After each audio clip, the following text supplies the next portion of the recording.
Hey, Dale. Hey, Amanda. Dale, you're a virgin who can't drive. As if. Just kidding, because we all know that Dale is not a virgin and she can drive. She does have a child, and I've been in the car while she drives it very well. But we are going to talk about Clueless today on... Can we talk about? Miss Stoger, I would just like to say that physical education in this school is a disgrace. I mean, standing in line for 40 minutes is hardly aerobically effective. I doubt I've worked off the calories in a stick of carefree gum. Well, you certainly exercised your mouth, Cher. Now hit the ball. Ms. Stoger, that machine is just a lawsuit waiting to happen. Thanks for the legal advice. Dionne, you're up. Oh no, Miss Stoger. I have a note from my tennis instructor, and he would prefer it if I didn't expose myself to any training that might derail his teachings. Fine. Amber? Miss Stoger, my plastic surgeon doesn't want me doing any activity where balls fly at my nose. Well, there goes your social life. Hey, Dale. Hey, Amanda. Can we talk about Clueless, which we touched on in our rom-com episode, but this is entirely Clueless 100% for us. Yes, I am all in.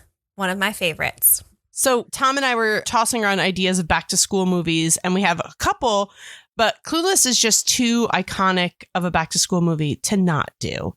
And of course, he was like, yeah, sure, you can do that one with my wife. And this is one of your favorite movies, so it just makes sense. It's just a classic. It really is. It's a classic. I feel like some people might not feel the same way about it, but like growing up, it was kind of your go-to. You just like put it on and be on TV and you just watch it. And I could watch it a million times. It's also like, I mean, I'm jumping way ahead, but it's like the first time I realized how much I loved Paul Rudd. And then the rest is history. Yeah. I think everyone realized that. So, okay, this is how you know you're getting old, because it doesn't feel that long ago to me. It was 1995. I was full on in elementary school. Yes. That is insane to me, because in my brain, me watching Clueless, not in elementary school. No, and but we were. I don't know if we've ever actually talked about this, but I was born in 88. You were born in 87. Like we were the same age. Yeah. Watching this movie. Okay. So that makes perfect sense. But yes, totally. And I also probably didn't see this movie until later, because a lot of movies like this I wasn't allowed to watch. So I probably didn't see it until I was in maybe later middle school, maybe high school. But it immediately was one of my favorites. And I would see it like on TV and want to watch it, but I mean, it's so good. So it was written and directed by Amy Heckerling and came out in 1995, July of 1995. And the budget for it was $12 million, and it grossed $56.6 million at the box office. So it was a success. Yeah, I'd say so. Yeah, I know Alicia Silverstone was in the Aerosmith music video before this, but I feel like this was her first like big blockbuster show her face to the world movie. I don't remember her in anything else before this. Yeah, I don't either. And I also I can't see anyone else playing the role of Cher. Like, oh my God, no. Cannot at all. And I kind of fell down like a rabbit hole when I rewatched it for the podcast, just as like a refresher. When I looked it up, I discovered that there also was a TV show spinoff from the Clueless movie. I did hear that. Yeah. And it is so bad. Not good. Not good. I watched some clips. It's very bad. I don't know who the actress is who plays the Cher in this version of it, but she's acting like Cher, but I feel like Alicia is just so much like it. She is Cher, and so like someone trying to be Cher, it feels like she's acting. It doesn't feel like you're in a show. It's so bad. She hated the character. Like, she really, really hated it because she was a mean girl. And she was like, I hate mean girls. They were mean to me in school. Yeah. So her whole thing was, she's like, I understand, but like, I think she was originally written in a different light. But Alicia Silverstone was like, I need to make her likable, because even though she's kind of a mean girl, she's also really sweet. And she doesn't even realize that she's a mean girl. And like, there's a real likability that I want to bring to her. And I think that kind of, in the beginning, you're like, oh, she's just a rich idiot. But then the more you get to know her character, not to make Clueless like some, mind-bending, serious movie, but the more you get to know her, she's a really sweet girl who doesn't have the influence of her mother in her life. And yes, she is a daddy's girl, but she's really sweet. I mean, just like the way that they adopt Ty into their little group and just the way that she interacts with people. She does have a good heart. Yeah. And that was all Alicia Silverstone being like, I cannot act this character the way it's written on the page. Yeah. I mean, I think it's interesting to watch it because you see the whole plot of the movie when reading like any interviews with the director. She did say that like she wanted there to be a purpose to this character and it was about becoming a better person. And I think she, like Cher as a character, like she's a product of her environment. She's just, she grew up in Beverly Hills. She gets everything she wants. She has no like worries or fears or anything. And so she's walking through life like that. But I think through the movie, you definitely see her realize like, oh, wait, like I can do more with my life than just be the pretty, like popular girl. It's fun to see that kind of unfold too while you're watching it. But also, sidebar, I still loved her character, even though she is supposed to be. She's so great. First of all, the clothes, like oh, the outfits. Every girl I have wanted favorite that. outfits. Oh, they were so good. But Amy Heckerling, who wrote and directed Clueless, she was asked by 20th Century Fox to make this a TV show. Yes. So this was originally written as Clueless, the TV show, and it was going to be a TV pilot in 1993, but it wasn't really Clueless at the time. Yeah. And then she said that the studio approached her because they wanted a show about cool kids and nerds. And she was like, I don't know. Yeah. And that's when she went to probably like our favorite part of the story. But she kind of was like, I'm going to base this off of Jane Austen's Emma. Yeah. Yep. And we talked about this last night. And so she went in a different direction with it and was like, this is a movie. And if you haven't read Emma, which is, we just learned the other day, this is your favorite Jane Austen, right? It is. It is my number one Jane Austen book. Written a little before the movie, 1815. So just a couple years before. Definitely different. But Amy Heckerling, she had directed Fast Times at Ridgemont High. Oh, I didn't know that. Yeah, so that's why she wanted to, Spicoli is the main in that one. And he's so like fun and positive and everybody loved him.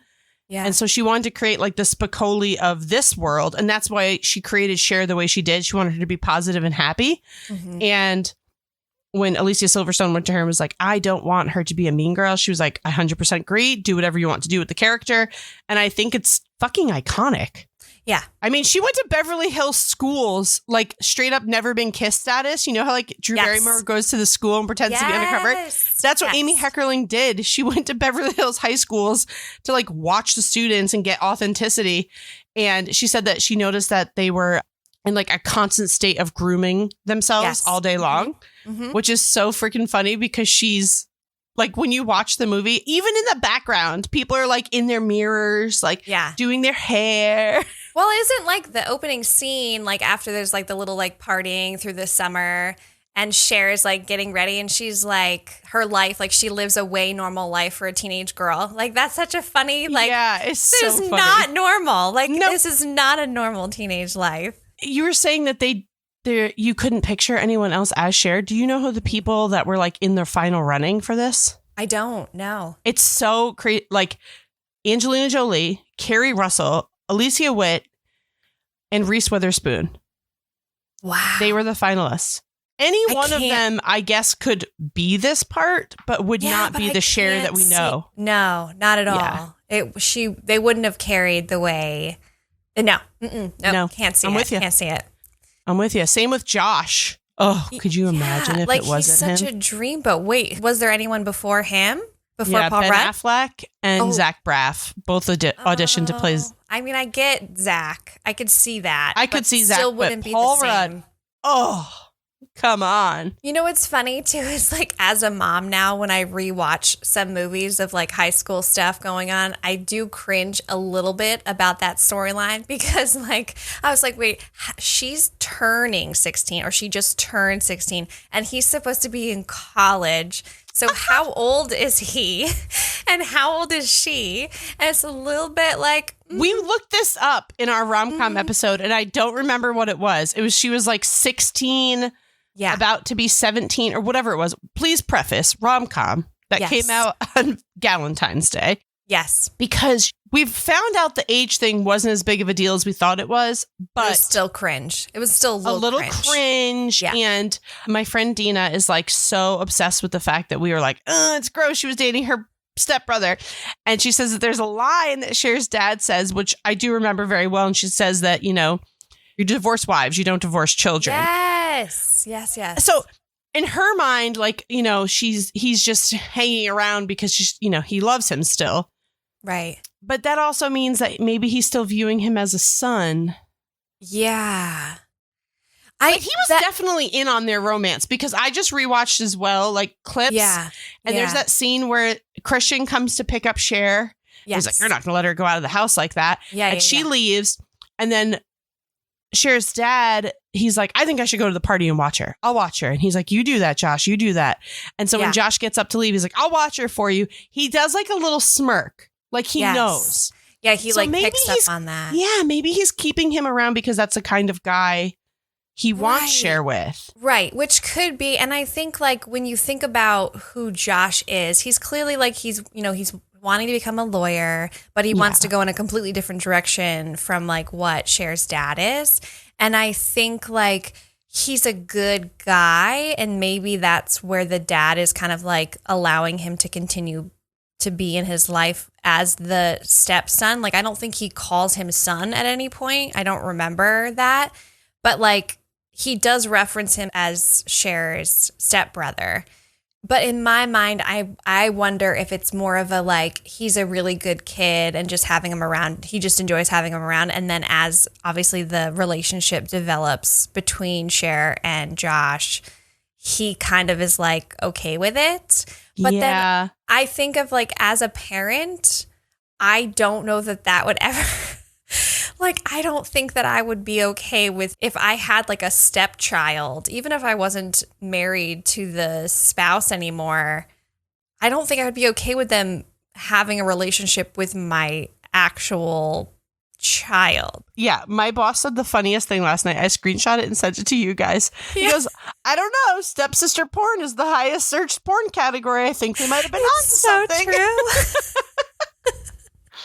And maybe that's why the love is there. Like maybe there's like that underlining like, well, I mean, this is a fantasy. There's a lot of guys that probably have this fantasy, especially with younger girls. And yeah. So anyways, that's a whole other wheelhouse. So let's talk a little bit about the cast because the cast is really iconic. It is. So you have Alicia Silverstone as Cher, Paul Rudd as Josh. Yeah. And then you have Brittany Murphy as Ty. Which is she's another character that I couldn't picture someone else playing that part because she is that character. So good. And like as her life kind of unfolds too, I feel like she really is that character. She is like Ty. Yeah. Mm-hmm. She said that at the time of filming, she was actually the virgin who can't drive because she was living in an apartment with her mom in New York City and she couldn't drive and she was still a virgin. And she made Clueless. But then you've got Stacey Dash as Dionne, Donald Faison as Murray, Breckin Meyer as Travis, who's like the stoner guy, Justin Walker as Christian, Elisa Donovan as Amber, Jeremy Sisto as Elton. Blech. Yeah. And then you've got people like Wallace Shawn, who plays Mr. Wendell Hall, the teacher from the school, and he's Blair Waldorf's stepdad in Gossip Girl, which I'm rewatching right now, and he's just so adorable. He is precious. And Mel Horowitz, played by Dan Hedaya, who I feel like was in everything in the 90s. Like her dad, he just showed up in everything. Yeah, he was in a lot of stuff. And to touch back on the TV series that came after Clueless, there's a lot of these actors that were in the show, but they were all like the second, You know, like Oh, it was boy. Dionne's boyfriend. He's Yeah. in the show. And then the Oh. other like random like cool girl that's like kind of throughout. She's like a main character in the show. And So they like went back. that's a little cringy. Dude, Terrence Howard and Dave Chappelle auditioned to play Murray. Really? Yeah, Dionne's boyfriend. And Lauryn Hill auditioned to play Dionne. I'm sorry, Stacey Dash was made to play Dionne. Yes, and she hasn't aged a single freaking No, day she looks since exactly this movie. She the looks same. incredible. Yes, she looks exactly the same. She has not changed at all. I already forgot the guy's name because I just can't stand him at all. And I never understood the relationship there or whatever it was supposed to be. Is the guy that's like into Cher. What's his name? Which one? Christian? No, not Christian. Elton. Elton. Oh, what Whoever a bag plays of him. crap. But also, like, he looks so old. Like, he looks like an old man in high school. Jeremy Sisto. Yeah, he is. Let's see how much older he is in Alicia Silverstone. So she's 46. Yeah. But she also has like a baby face. She looks the same. She's beautiful. Yeah. And he's 48. So he's only 2 years older than her. So much older. He looks and so much creepy. older. And I never understood the dynamic between those two characters because she like makes it very clear that she's not into him at all. But he like kisses her constantly in like class and stuff.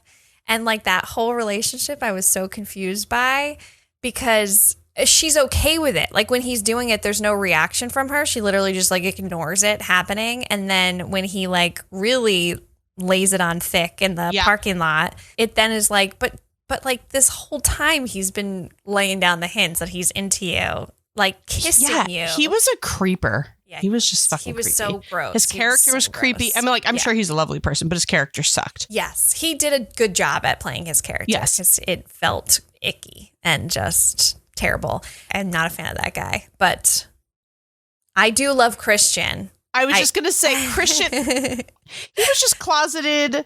Yeah. He just wanted to be, you know, just hang out with his beautiful, epically beautiful bestie. And it was that fantastic. Scene when he shows up to the house and he's like, do you drink? And he's like, no, I'm okay. And he's like, I'm not asking you if you want a drink. I'm asking, do you drink? You're driving with me. You're not taking my teenage daughter. Yeah.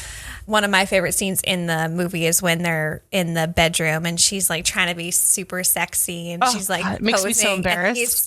It's so hot. And That's then such a high school. Yeah, they watch like Spartacus or something and he's just talking about how hot the lead is. Like, oh, poor baby. Yeah. And then he's like, you know what? I'm a little tired. I think we go home. She's like, what? The hell just happened? What's going on? She falls off the bed. That's good.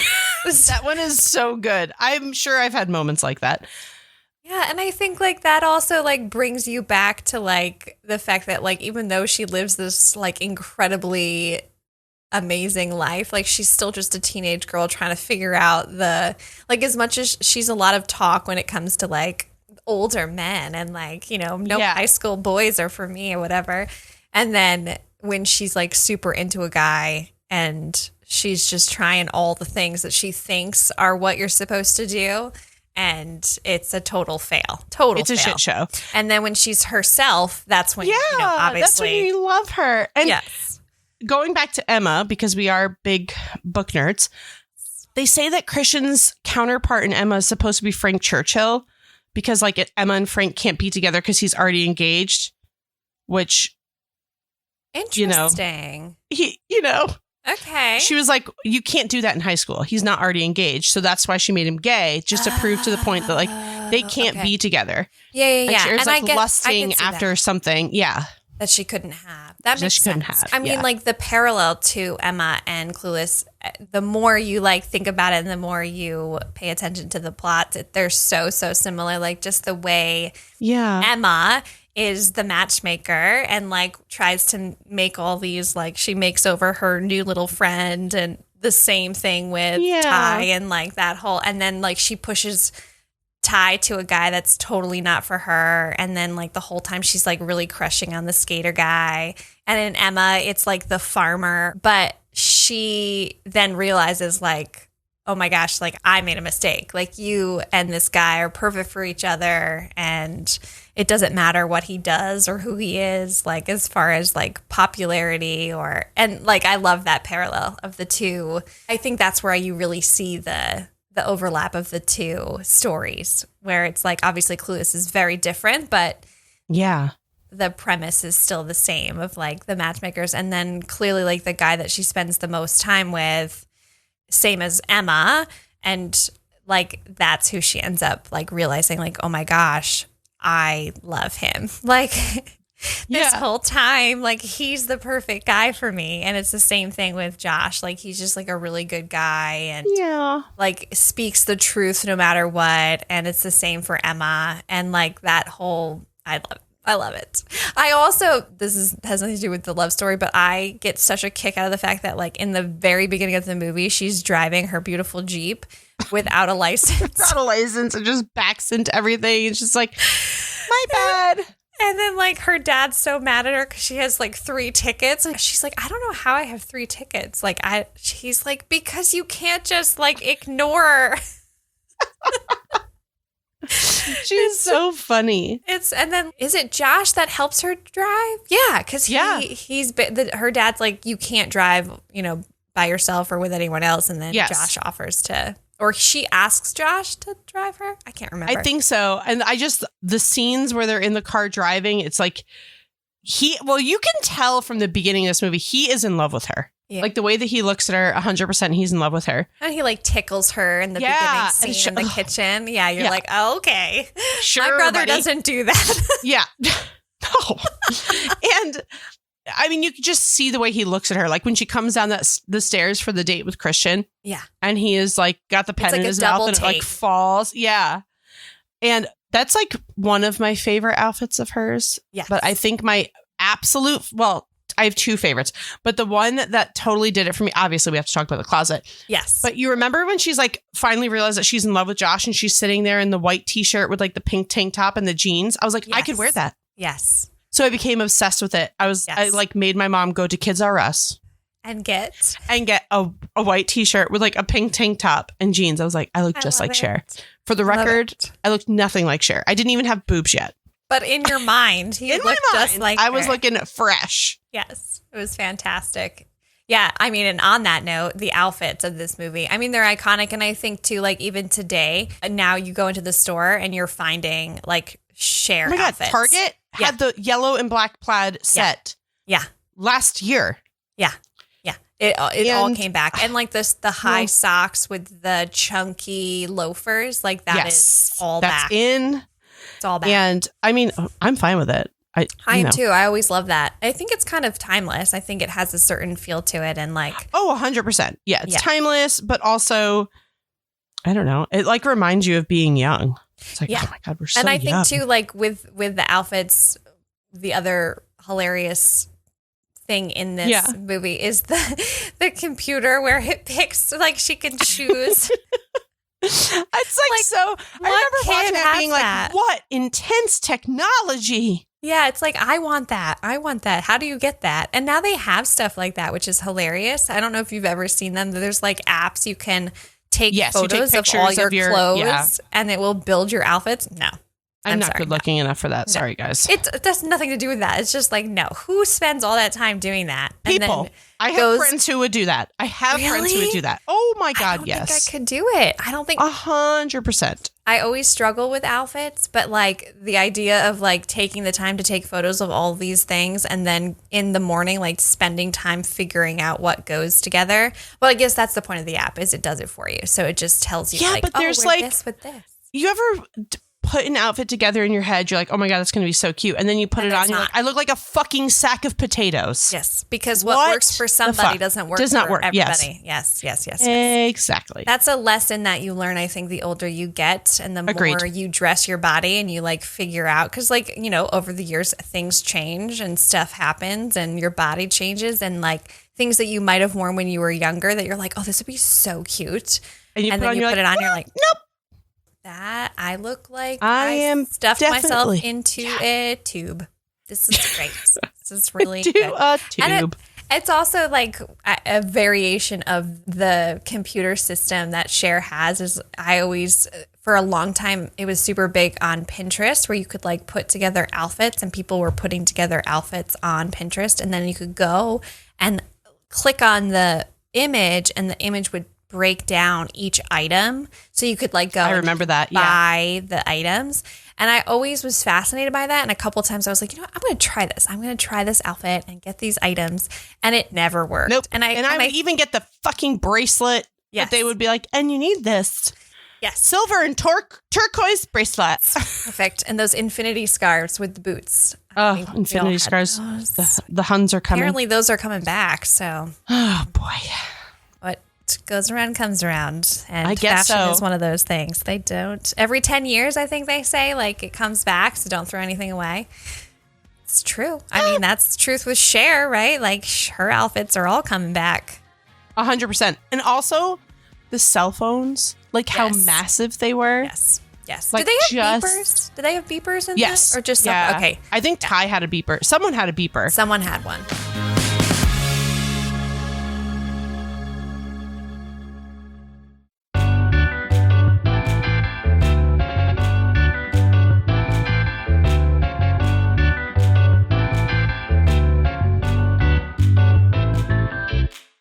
And also when they play Suck and Blow, Yes. I thought that was the hottest. I couldn't wait to be old enough and To play play that? Suck and Blow. That's so funny. I remember being at the bowling alley in our town on a Friday night in middle school. And someone was like, do you want to play Suck and Blow? And I was just like, I guess we can. Yeah. Like, that's And cool. I remember the first time we did in my head, I was just like, it's just like Clueless. It's just like Clueless. It's just like Clueless. Like hoping, I was like, I'm going to sit next to the boy I had a crush on at the time, hoping he would drop the credit card so that he would Yeah. accidentally kiss me like the movie. Yeah. That did not happen. I never played any of those games. I never. I'll tell your husband to play Suck and Blow with you. I know. I never got to experience those, which I'm not really that upset about because I always would hear stories about stuff like that, and I was like, I don't know if I have any interest in that. Well, in the movie, apparently it was a logistical nightmare and the cast wasn't sucking or blowing enough with the credit card to make it stick and it kept falling. So they made like a fake one out of cardboard and that still wasn't working. oh no! So they had to put like a shit ton of chapstick on everybody's lips so that the To card get it would to stick. stick? Yeah. Oh, that's funny. I wish I had known that before. I went to the Ho Bowl in Pine Bush, New York to play Suck and Blow. and it didn't go well. It didn't work. It didn't work. I don't know. All those kinds of games and stuff I think are part of growing up and being in high school. Yeah. Spin the Bottle's another classic. Although I Oh. guess that was too dated at that point. We played Spin the Bottle. It was a soda bottle, but we played it. Yeah. Again, never played it. I knew people who played it, but I never played it. Or Well, I wasn't allowed to go a lot of times, but 7 Minutes in Heaven. Is that? yes, I played that once and it was the most embarrassing game ever created. Who Yeah. created that game? A man. Yeah, obviously, because you're just in a closet and everybody knows that you're supposed to be making out with this person that you don't want to be Have any kissing. interest in? Yeah. Yeah. Oh my God. And you're in a closet. So it's hot Yeah. and it's just going to smell like hot teenage breath, which probably smells like Doritos. Depending on who the guy is. Yeah. Oh, Ugh. bleh. I don't ever want to Unless be it young was again. Paul Rudd, and then it would be fine. Sign me up. Sign me up. If it was Josh, I'm down. Also, I can't believe I forgot this until this morning. That scene where Elton, is it Elton that hangs her over the banister in the mall?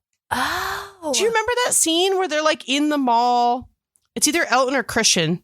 I think it's Elton and Christian saves her. Christian saves her. Yeah, and that's that when Cher's like, was- oh my gosh, he's the dreamiest man ever. And That- he's not. what He's the- just the best little gay best friend ever. But what first of all, weird. I'm trying to think of what is that in Emma? What scene would that be? Because I guarantee it was a poignant scene in Emma that she was like, I have to include this.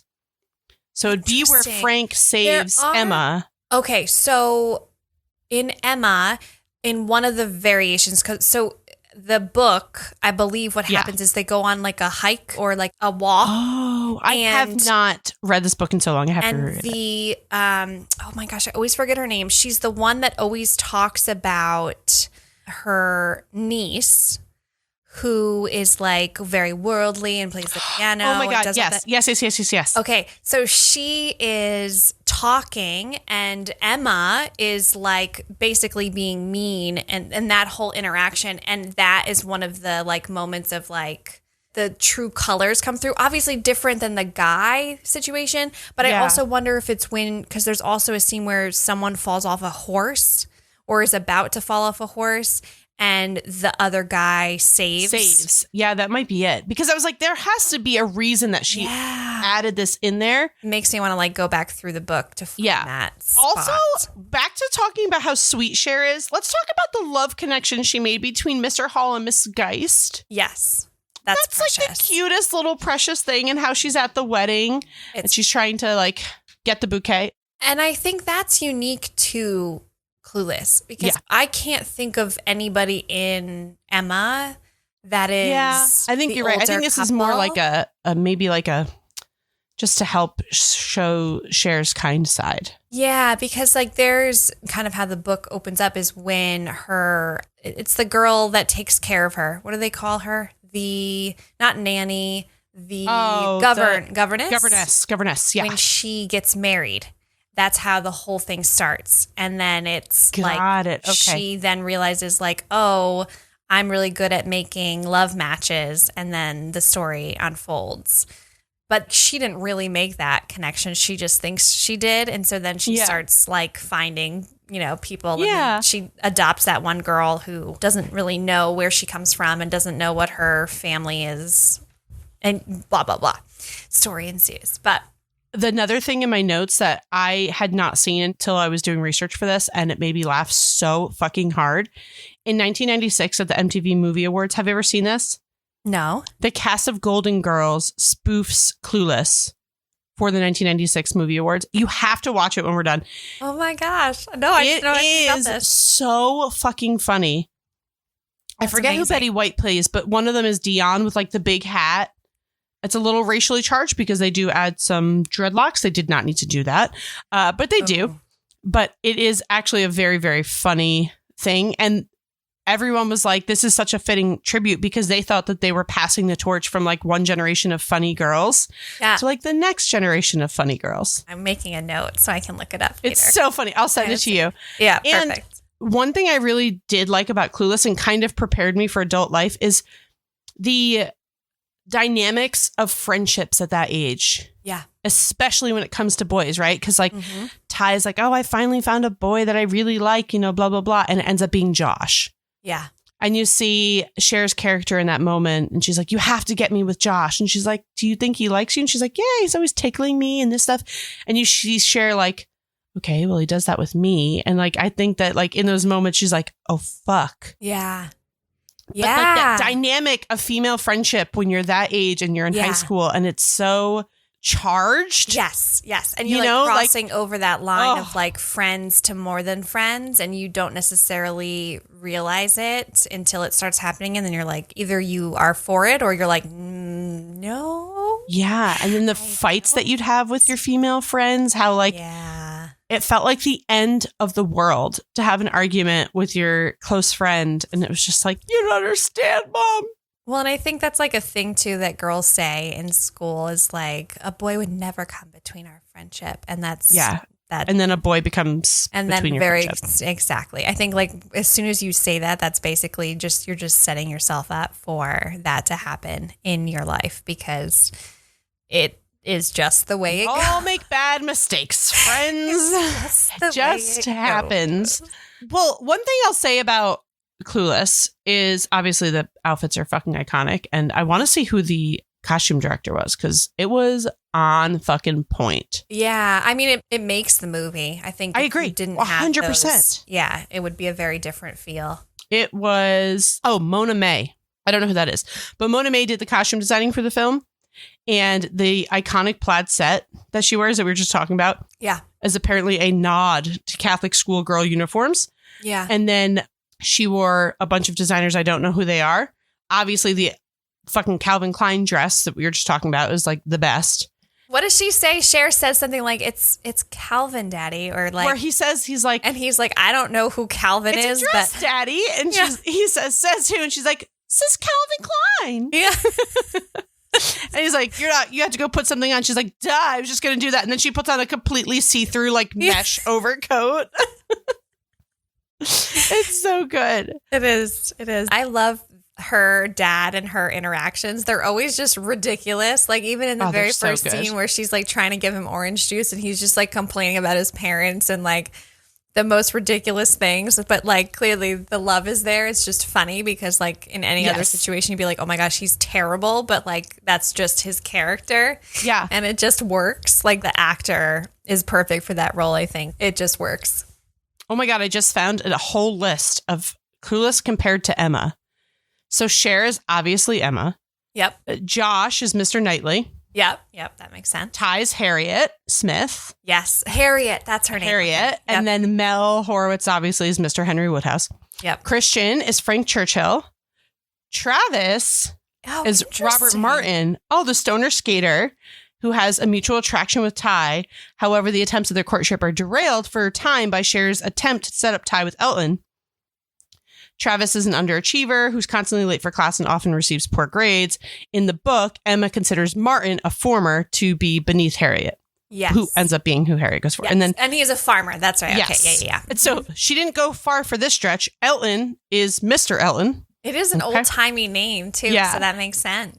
Amber is Mrs. Elton. And the Miss Geist, Miss Taylor, and Mr. Hall, Mr. Weston. So those are the initial targets of Cher and Emma's matchmaking.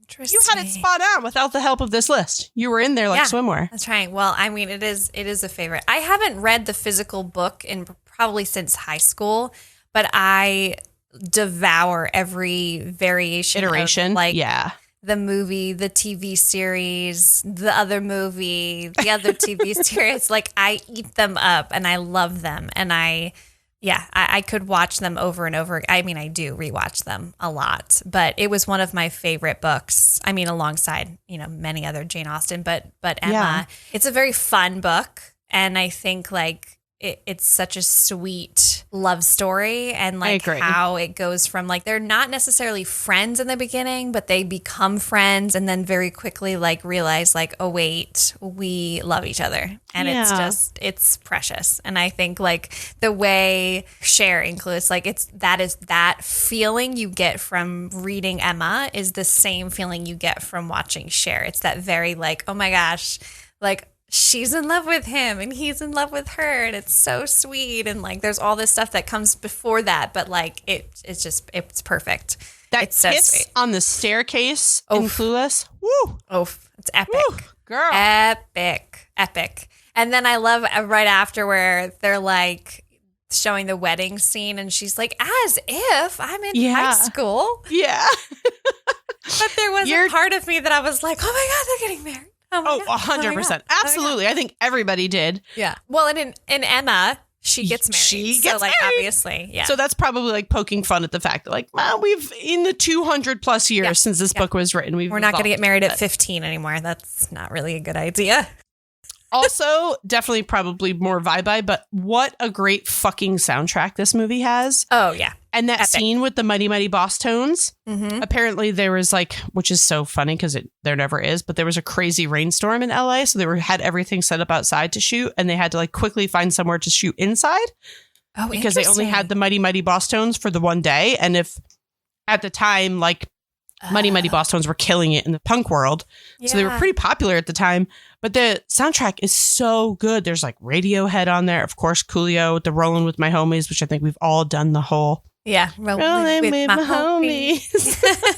And it's also such an awkward scene. So weird. It's so weird. She like hits her so head. Uncomfortable. Oh, it's so uncomfortable. It's so weird. But it's a really good soundtrack. And it is. I love that song Supermodel because I feel like it shows up in every 90s rom-com-y, getting ready, hot girl scene that, to be a supermodel. Yep. You know what I'm talking about? Yeah, It's like in every fucking movie, but gives me the happy feels every time. It does. It truly does. It holds true. Like, I don't think I'll ever not love this movie and the soundtrack and the characters. They're timeless. And what was it? It came out in 95. They had Yeah. like a 25 years after the release date. They did like a special or something. I don't know if the cast got back together or what they did. Or Oh, maybe I they don't just know. like released it again on, they put it out for streaming or something. I don't know. They did something to kind of like celebrate the 25 That was years. in 2020. Yeah. The 25th yeah, anniversary. Okay, so Fuck. Well, then. talking about feeling a little old. Okay. Oh, in this little article I just pulled up, it says Mm-hmm. that on top of Reese Witherspoon and all those people, obviously, Sarah Michelle Gellar was offered the role before they auditioned anyone. Sarah Michelle Gellar. Sarah Michelle Gellar, Interesting. but she turned it down because she had already committed to All My Children from 93 to 95. Like, bad fucking idea. But then she eventually got Buffy the Vampire Slayer. She did fine. Sarah Michelle Gellar did and she just fits fine. that. And I think, Yes. what's always interesting to me is when you hear about like who was going to be cast in a role and then you know the person that was cast in the role and like you cannot picture that person being that character. I think it's so fascinating to like find that stuff out. And like when someone turns something down, it's like, wow, it's incredible for... I mean, as an actor and actress, I think too, like you are at sometimes I would assume they're being asked to play these parts. And when you like read it and you go through it and you just make these decisions like, no, you know what, this just isn't for me, or I just have too many other things going on or whatever it might be. It's always fascinating to see that because you're like, if it hadn't, like, had they not turned it down, the person playing them would not have been what we came to know and love. And so would we have felt the same way about it had it been that character? Because then all I would think of is like Buffy, the character she plays in Buffy. Agreed. All I would think of is like Reese Witherspoon in Legally Cruel Blonde, Intentions. like that. Or Legally Blonde, yeah. I mean, that's obviously she did that later. And Cruel Intentions is closer to that, to the Clueless era. But like, I can't picture. No. And Like, I here's a just good can't. example. Here's a great example. You know, in the scene where she's in the classroom and she mispronounces Haitians, that was 100% Alicia Silverspoon making a mistake. Yes. And they left it in because like that is a perfect. What is it? She pronounces them hate-e-ums. Yeah, the Haitians. Hadiums. And it's Haitians.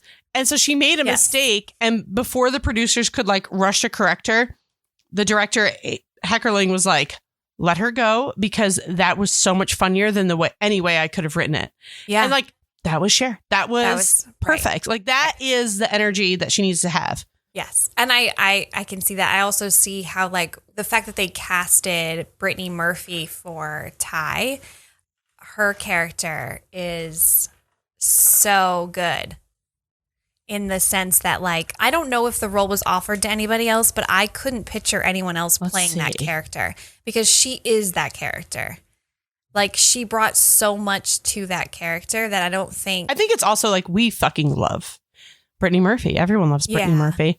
Yeah. But and she just does such a good job of becoming the character that she's cast in. She's really good. Oh, yeah. And she was so young, and like that was only was that like her second role or something? It was relatively new. She's freshy fresh for her. Yeah. And she did a great job. I couldn't picture anyone else doing that. I don't have anything in my notes like who else was offered the role, but I don't know. I almost feel like that it was always offered to just her. I don't know. I've never heard anything else either, but I also can't imagine. I can't picture anyone else fitting that. Or if they did, it would be a very different. It wouldn't be good. It would be very different. Yeah, it just would be different. Like it just would not be the same at all. Also, I thought her name was spelled like T-Y. It's T-A-I. Yeah, I saw that in some of the interviews, like when they talk about, it's T-A-I. Okay, so Leah Remini? Zoe Deschanel? As Ty? No. She's What way too the like fuck? bubbly, and she's no. She can only be Jess. I know. Sorry, She's Zoe. typecast. Or the chick from Elf. She's real good in Elf. Yeah. Okay. To be fair, she can be an She's elf, real or she good can in be Elf. Jess. Those are the only two roles that I like her in. Leah Remini, though. Like, how old is she? Wait, Leah Remini? Yeah, she's the one that was in Scientology, is now doing like all the work to. She was Smallville? Was that Smallville? No, Leah Remini. No. Oh, Leah Remini. Oh, yeah, she's much older. Sorry. I'm thinking of the Smallville girl, the other cult, not Scientology. Oh, I'm bringing this back. Zooey Deschanel auditioned for Cher and Amber. Leah Remini auditioned for the role of Ty. Amber's the other, like, The side redhead. friend. The redhead who can't have balls flying at her face.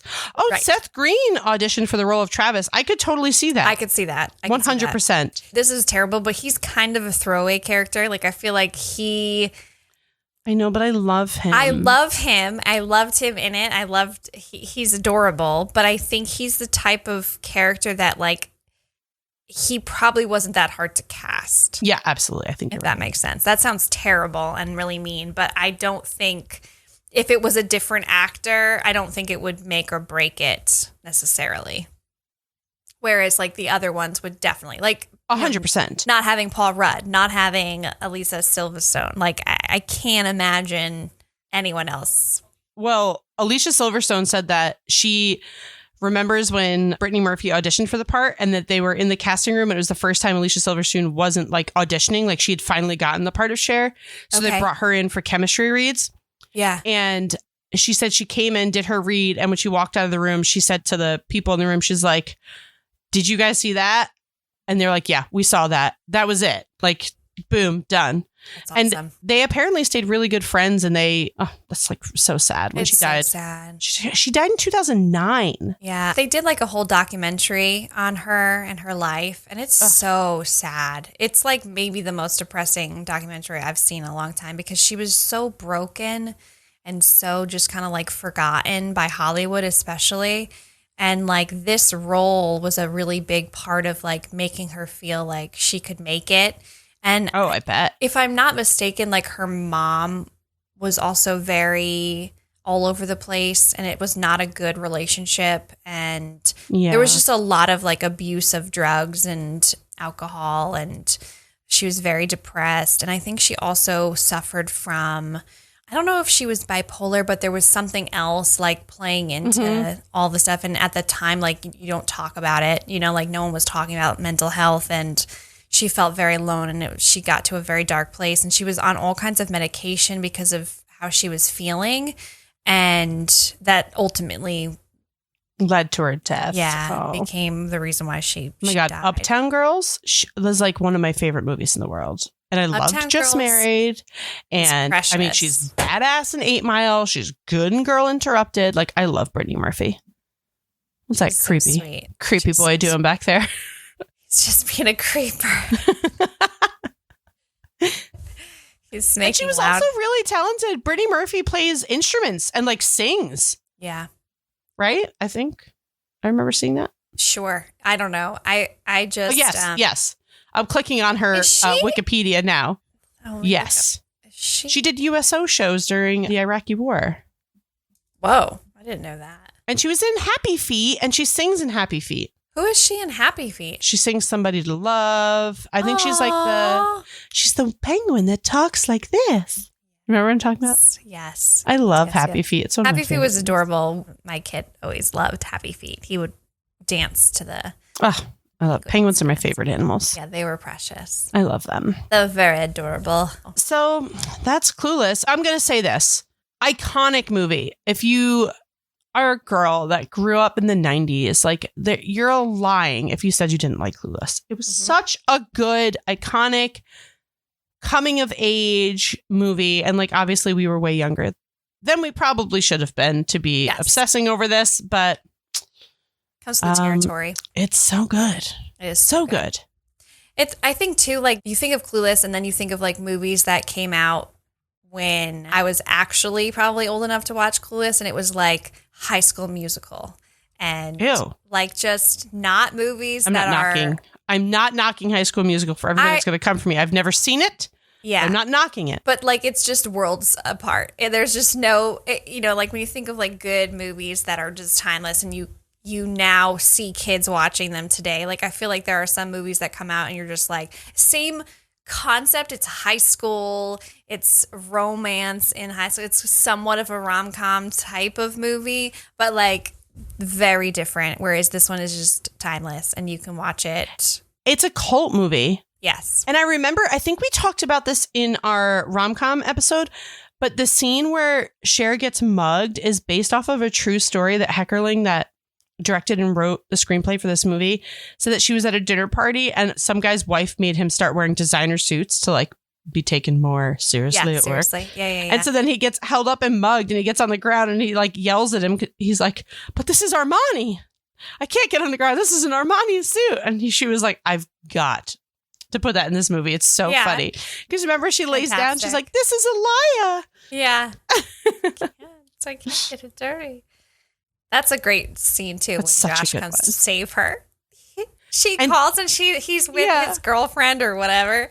And he comes and he brings the girl, too. And Cher's just sitting in the back seat like, yeah, who's this chick? That's great. And apparently we're not the only one that had a little bit of apprehension to the Cher being in love with her stepbrother, because apparently Fox passed on making the movie because of that. Yeah. I can see that. I guess what's tricky with doing this, especially given the fact that it was, the director wanted it to be, well, she's basing some of the storyline on Emma. Like, where do you find the guy that is involved in your life? But yeah, like it works for Emma because it's a different time and completely different time where you had to marry a cousin. You had to marry a cousin. Like, that's just how it was. And like, there were just like older men were friends with younger men because of the titles. And so like, it made sense that Emma's father was good friends with this Mr. Knightley and like that whole connection there. And he'd come over and read books with with her father, which like in the 90s, that wasn't going to happen. Like there's no like young guy coming over to read novels with the father of some chick. So fucking weird. So clearly there had to be a connection. And like, how do you do that? Heckerling says that Cher's father and Josh's mom were married for like a flash in the pan, like less than a year, like a null type marriage. Yeah. Didn't she say you were only married to him for 3 years or something like that? Or 3 months or something? Whatever the heck it is. Yeah. So like flash in the pan, not a big marriage. And that he's still nice to Josh because he sees like potential in him.